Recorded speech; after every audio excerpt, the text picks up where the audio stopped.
King County is in a serious hole. Right now, judges, attorneys, and local leaders are trying to triage and find a solution to a staggering backlog of eviction cases. Fox 13's Lauren Donovan found out thousands of landlords and tenants are left in the lurch without resolution for months.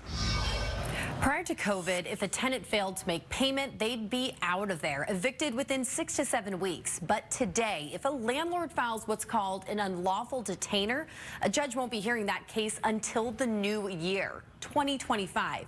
Yeah, that's how bad this backlog is.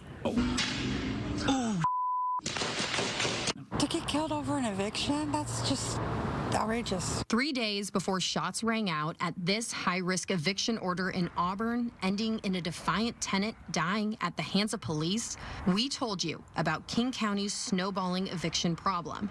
So there's a pretty enormous backlog. Falling further and further behind. Judges, attorneys, and local leaders are all in agreement. So if you're a landlord and you're trying to evict somebody, it's going to potentially take months to get a hearing date. But the last year has been particularly bad. The figures vary depending on who you talk to, but it's estimated anywhere between 22 and 6,500 cases remain unresolved.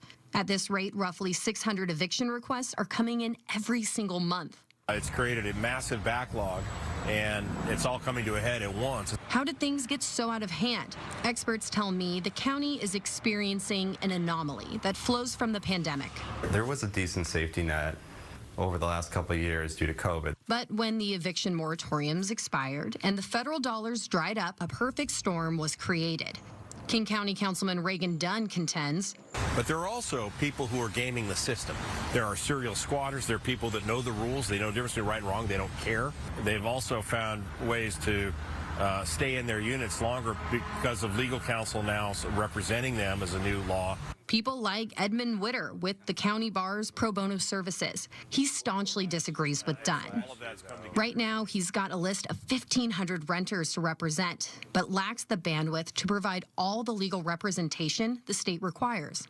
We're seeing a crisis for American households. Cost of living is too high, people cannot afford housing, and they're getting crushed underneath it, and that's why we're seeing record numbers of evictions.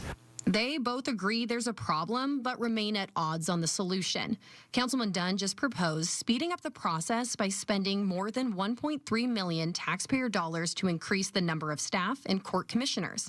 We can't do any of that if there simply aren't enough bodies to process those cases. But this does not get to the actual issue of why are people being evicted in record numbers in the first place. He's not offering any solutions to that. He's just saying we need to speed up making people homeless. The county has until July to either move forward with or to shoot down Dunn's proposal. Reporting in the newsroom, Lauren Donovan, Fox 13 News.